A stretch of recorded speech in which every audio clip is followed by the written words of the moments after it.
You're listening to the School of Connection podcast, episode 9. Welcome to the School of Connection podcast with Rana Ulk. Each week, she'll connect you with the stories and wisdom of people doing extraordinary work that's changing the world. If you're hungry for growth and love inspiration, you're in the right place. Each episode will give you practical insights and ideas that you can take action on starting today. And now, your host, founder and chief connectologist, Rana Ulk. Hello, everybody. It's good to have you back. I have been chomping at the bit to have our next guest on today, and I do not want to waste a single minute, so let's get to it. His name is Sumukh Setty. He started his first company in 2015. It's called Teen Demi. He founded and curated 2 TEDX events.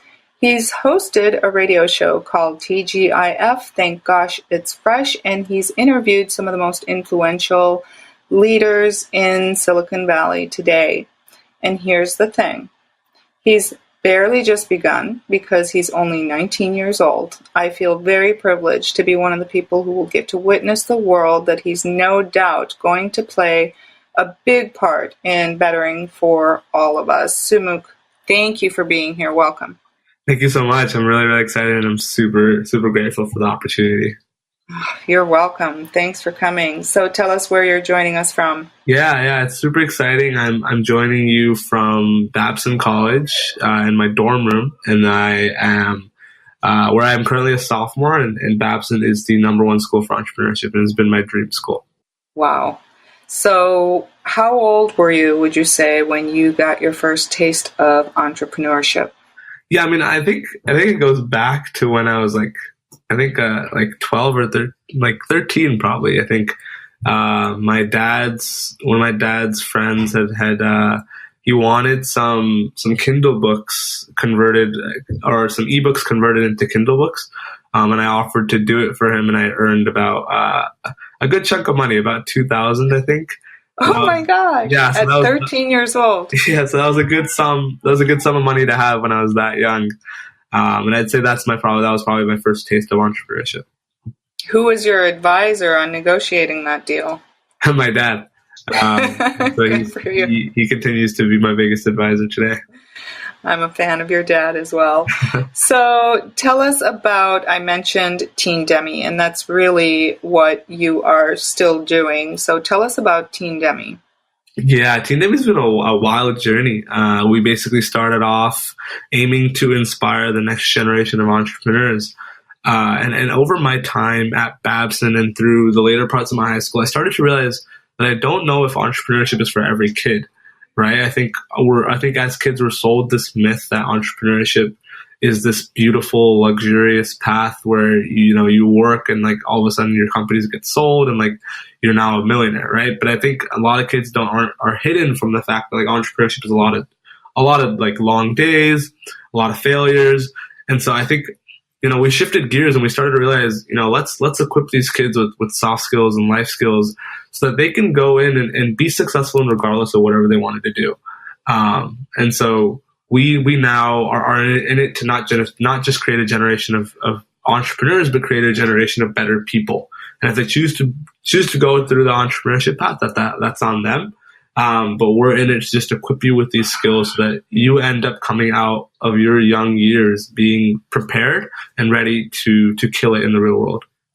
Well, that's incredible. Now, I'm wondering, having grown up in Silicon Valley, do you think that you are even more surrounded by kids who are growing up under the influence of those kinds of thoughts, like, oh, I'm going to be an entrepreneur, I'm going to create something, and I'm going to sell it, and I'm going to be a millionaire? I mean, I think it's worse in the Valley, right? And I think this whole belief for me I think wouldn't have come about if I wasn't in the Valley. And I think, I love the Valley. I think it's an amazing, beautiful place, one that can really make or break you. But I also think it can get to people in the sense that, you're caught up with all these people that are doing amazing things, that are being, that are doing incredible, awesome initiatives and like starting their own things. But, at the end of the day, I think a lot of kids need to realize that they need to follow their own path. And whether that means, whether that means whatever that means for them, that means, like whatever that means for them. But I think, they're caught up in this, like, I need to do this in order to keep up with my friends or to keep up with who I call my peers. And I think a lot of kids get caught up in that whole feeling. So I'm curious how you came to the realization that these soft skills are really what make or break all of us, frankly.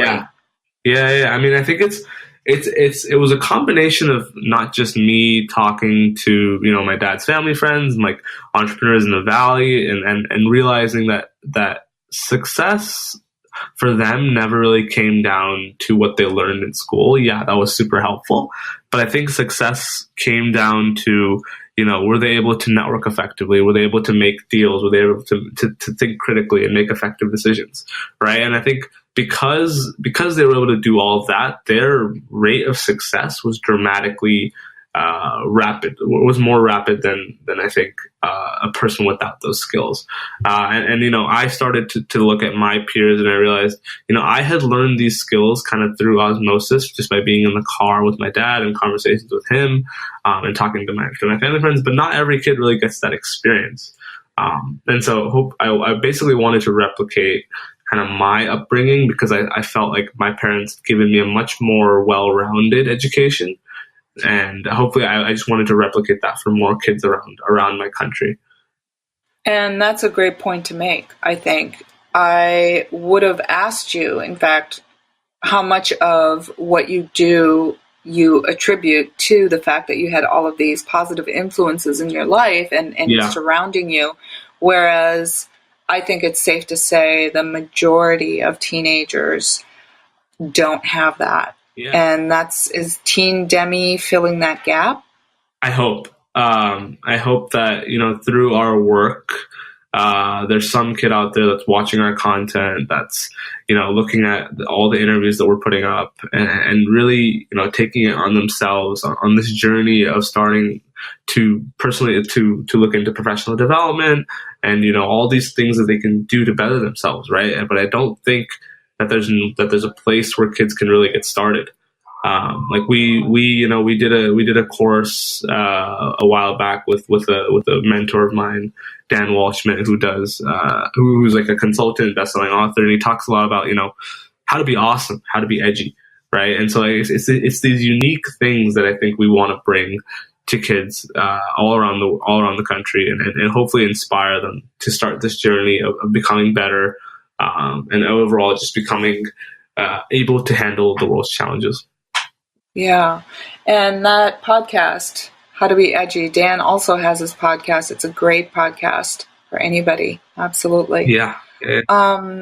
So for those who are listening, who are saying, okay, I don't have these influences. In fact, I have a lot of struggles, a lot of challenges, and maybe I'm not even doing well in school. And for those of you listening, regardless, if you have children, they should listen to this. If you have teenagers, they should listen to this, because a lot of the people listening right now may be adults. But I personally believe that the interviews that you're doing in Teen Demi with people like Dan Waldschmidt, with the Womacs, with Dr. Rao, these are interviews that would benefit anybody. Mm-hmm. I know that they're geared towards teenagers, but all of the people that you talk to have really insightful things to say that we should all learn from.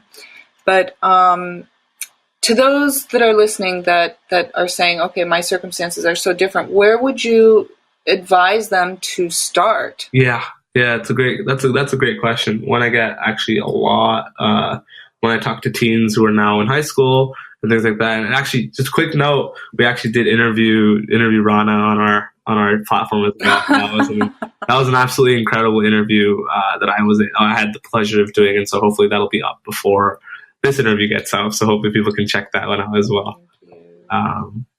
But back to your question. Where can people start, right?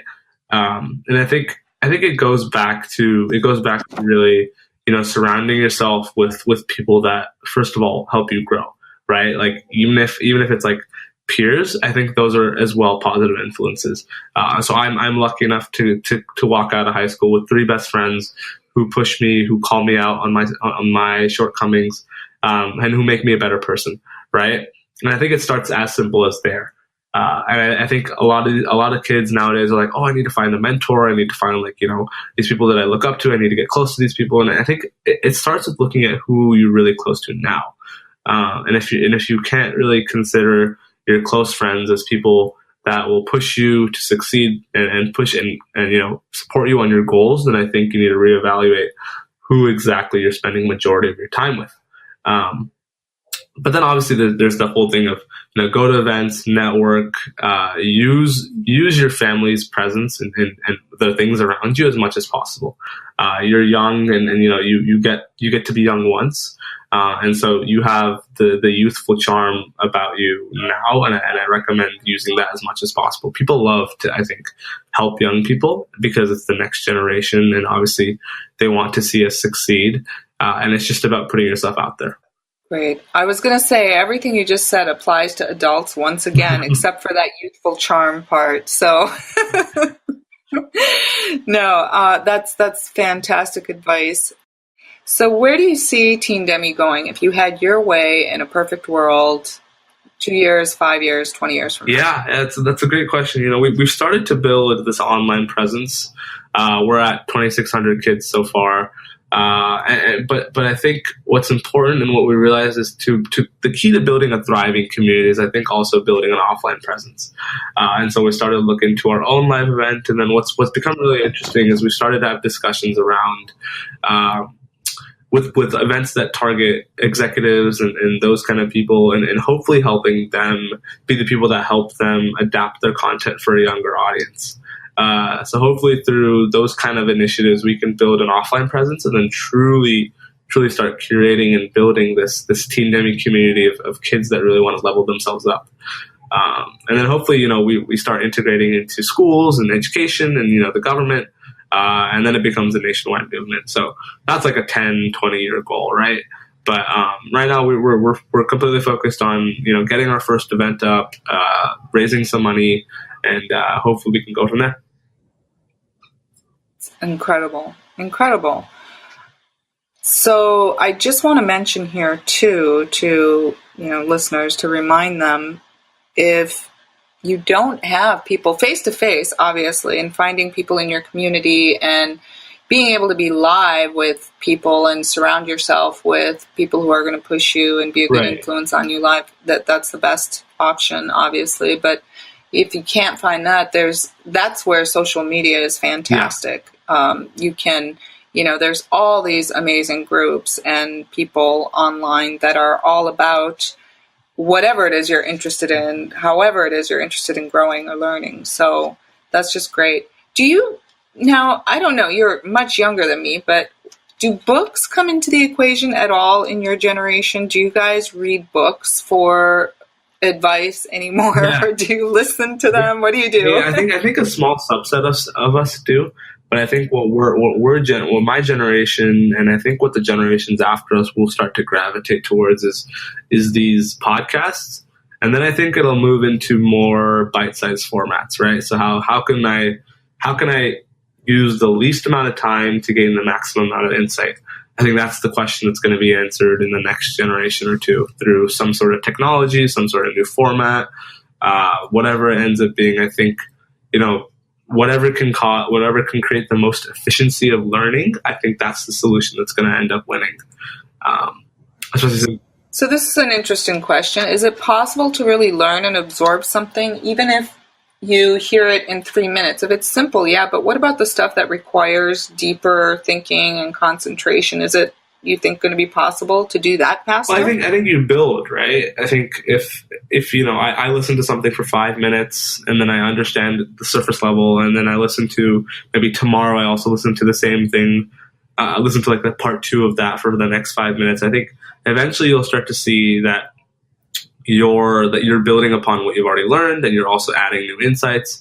And so I think it's like what we'll end up seeing and learning is not, us forcing students to sit in classrooms for 8 hours or whatever, but more spread out and more in a sense building upon what's already been taught. Because I think that's where the key it really is bite-sized learning and micro learning. I think those two things are going to really blow up in the near future.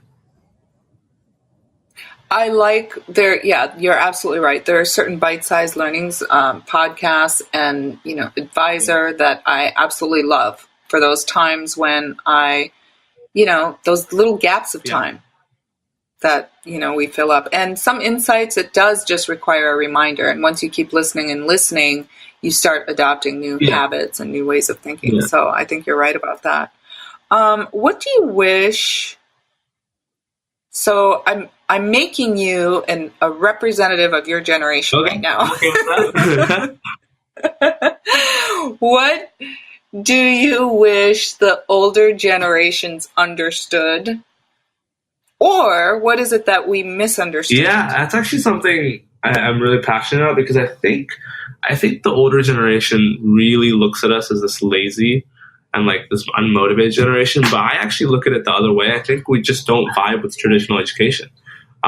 Because I think I've told this to a lot of people, but I think success is getting younger, right? Like we're seeing all these kids come up with these ideas and kids come up with these like different ways to make money, whether it's like selling t-shirts and like having that blow up, that's success to them, right? And I think because we're seeing success get younger, more and more kids are realizing that the traditional path or this traditional machine of education that we put most of our kids into is not what they love. Is not what they would like. Is not what they love. And so we're starting to see more and more kids venture out and do their own thing.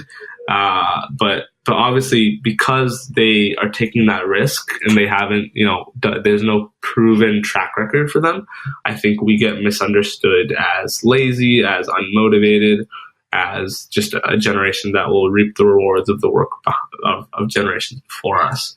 Whereas I actually think we have a lot more work in our generation to solve some of the world's biggest problems that will face us. That we've kind of kicked down to you guys, right? Oh gosh. Well, now I want to talk to you then, because I could talk to you all day, but you're talking, and we're talking a lot about the educational realm and Team Demi. Are there any other causes that you're passionate about that you see yourself becoming influential in? I mean, I love supporting founders, right? And that's what drew me to VC and venture capital. I'm actually a venture partner with Contrary Capital, which is a university venture fund that funds 50 to 200K in college startups, and so that's been absolutely incredible, just to be able to talk to founders about their ideas, see really what they're working on, and if it's a fit, then we're able to then support them monetarily, right? But so I do see myself getting very involved in supporting, whether it's only cause-based ventures or whether it's only like impact companies, but I don't know what that'll end up being. But I'm very, very passionate about how can we support people that are doing good things if they don't have the resources to. And so I'm going to push you a little bit more on this. I'm sorry. I need to know what else you consider good things. I'm very curious when you say that.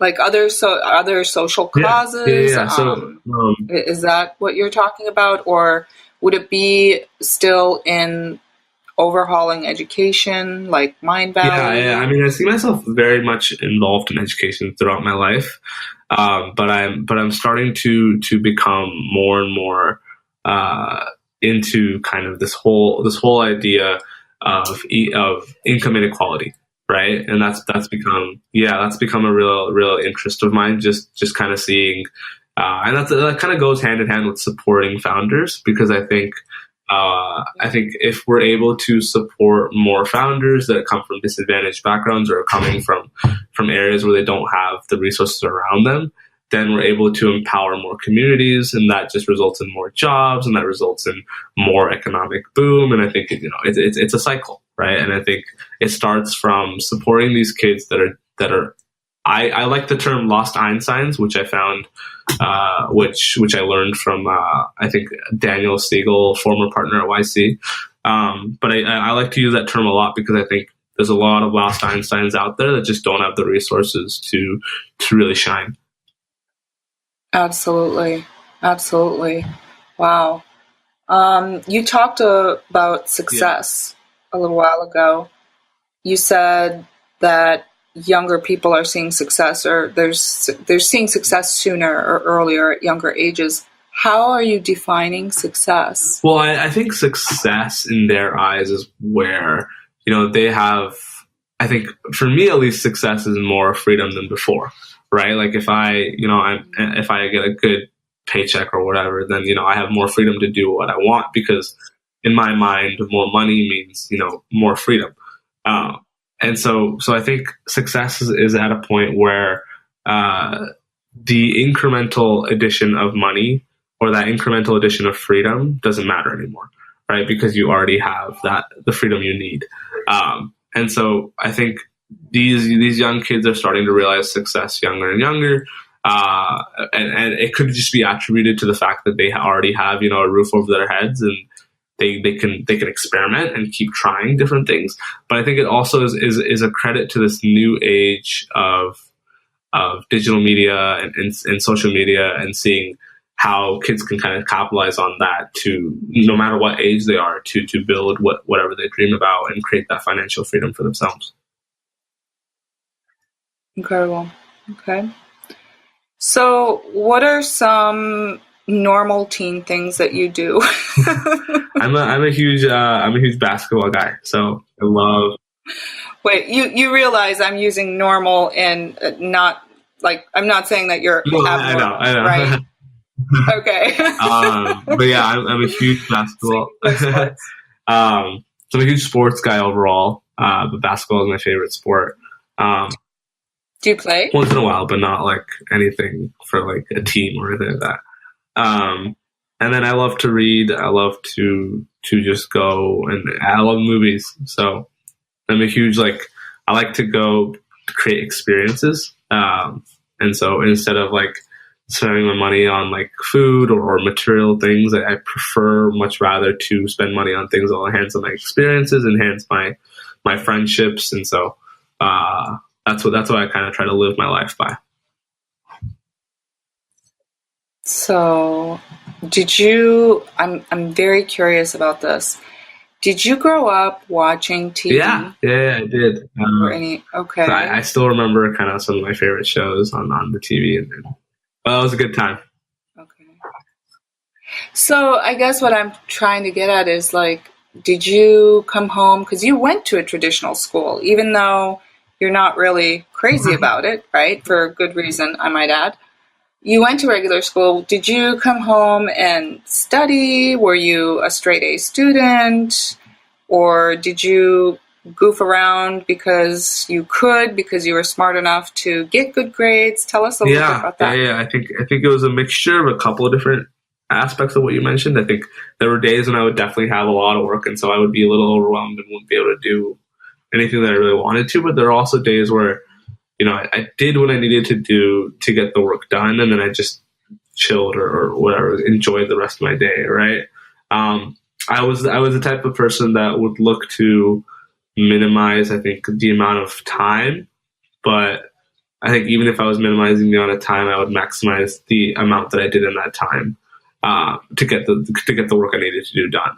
And even if it resulted in a not the best quality work, but just enough quality to work to get by, I was completely fine with that, because I felt like I didn't want to put all the effort that I needed to, because I don't know, I guess wasn't really a kid that really liked the traditional education system. I thought it was a lot of busy work and stuff like that. So, were your parents ever having to get after you to study or do well in school? Was there any parental pressure? I mean, regardless of what my parents might say, at the end of the day, they want me to do well. And so even if the success at the foundation today is a good GPA, right? That builds you up for success more than anything else. I think, at least at least until this day and age, I think that's what the common knowledge was. I think nowadays, like, you can get by by just, doing a lot of really cool things on your own and things like that. But back, I'm not that old, but like, I think when I was still in grade school and still going through that whole, I need to get into colleges and stuff like that, I think it was still very, very important to my parents that I had that good GPA. But now I think they're starting to realize that, like, that's not that important if I'm doing really cool work on the side. And so, yeah, I'm starting to see this shift in at least my family, and I think there's a lot of families around me that are also seeing that same shift. So one of the things our listeners don't know, unless they went and checked you out right away, but they don't know that you are of Indian heritage. And so have you been to India? Yeah, I did a year of school there. You did a year of school there. Tell, please elaborate. Yeah, that was an interesting period of my life. I did my 5th grade there. And I absolutely, I hated it more than I hated the education system here, actually. And I think it's because there's less flexibility over there. And so I didn't see myself very much, enjoying, like, the strict focus on academics, the cohort system. I don't know. I just didn't like several aspects of, the Indian education system. I loved the people. That was amazing, and I loved, obviously, the bus was really cool because I didn't have to, like, walk or anything like that. But besides that, yeah, I didn't really find myself enjoying my year there too much. I mean, I love my family and stuff like that, but the education there. Sure, and I can actually relate a little bit to what you're saying. I was in 5th grade when I went to school in Turkey after going to school here. So. But this isn't about me. So I'm curious, what if someone were to say, okay, so you didn't like the school system there. What did you gain from being there? What have you gained? In what ways has being exposed to that culture made you better? Well, I think it's put me on. It's made me realize this problem is bigger than I thought. Right? Like, I thought, maybe this is just in the US and maybe this is a small problem, but going to India and doing a year of school there made me realize how really important these soft skills and life skills are. And I think that goes back to nothing against the people or the kids there, but I think the culture of putting these kids in this path, I think, is more predominant in India. Because I think you only go into, like, a couple of different school systems or, like, a couple different styles of colleges, and then you don't really have room to innovate or operate outside of those realms, right? And so giving these kids and equipping them with, like, the skills that they need to really, like, think critically, make decisions, might enable them to, in a sense, make their own decisions, and really, if they want to like do something on their own, then they really can. And we're not in it to really help them, like, we're not really to help make the decision for them. We're in it to give them the skills so that they can make the decisions for themselves, instead of just going down this traditional path that society tells them that they have to. Exactly. Well, I should have asked this earlier, but could you elaborate for our listeners a little bit, since you brought it up again, what soft skills are? Yeah. That's a great question. I consider soft skills anything that is important to I think just success overall, right? I think it's these understated skills that a lot of successful and high performers have, but aren't really talked about a lot. So whether it's, like, decision making, creativity, innovation, critical thinking, things like that, things like that enable them to truly be successful in a workplace or as an entrepreneur or as a janitor.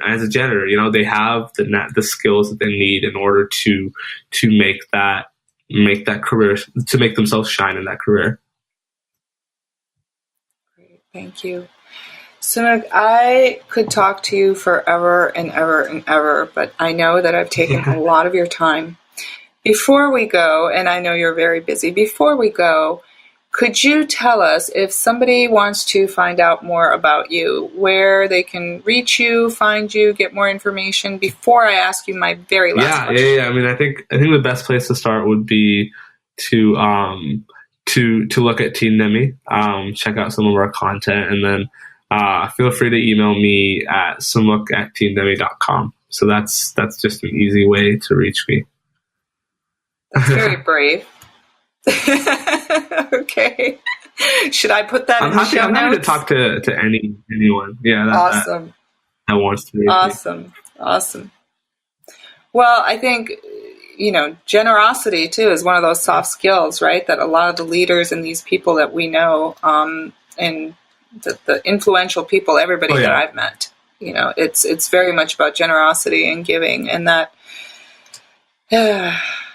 I wish more people understood that too, right? So, okay, so the very last question for anybody who's listening, if they could take away one action item after listening to this that they could start today to improve themselves in some way, what would you tell them? Yeah, I think my thing would probably be around, I just started doing this a couple, I guess I just started implementing this like a couple of days ago, but I started to make my bed every morning. And so I think, it's more about the mindset of just getting something small done in the morning. It's really set me up to be more productive and more, I think, like just do more in the day, right? So that's just been super helpful for me in terms of my productivity, in terms of my and also just seeing a cleaner bed, I think just also helps. Whether if you already kind of do that, then maybe look at what other small tasks can I do to start the day off right. I think that's great advice, considering I've read that, and I think you mentioned it too just before we got on and we were setting things up, that I've read that people who are successful make their bed first thing in the morning, right? Yeah. I do. I know that I make my bed. I guess there's a lot more success coming my way because I've been, making my bed forever. But you're right, especially when you're in a dorm room, right? It's about putting some order and organization and, discipline into your environment. Yeah, I agree with that. I like that. Well, everybody, I hope you really enjoyed this as much as I did, and pass it on. I think that Sumukh has a message and a mission that we could all get behind, frankly.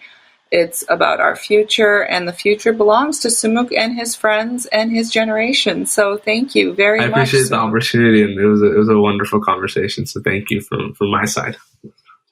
All right, everybody. Have a great day or night wherever you are. We're out of here. Thanks for listening to the School of Connection podcast. Be sure to hit subscribe so you don't miss out on future episodes, and visit schoolofconnection.com/podcast for the show notes.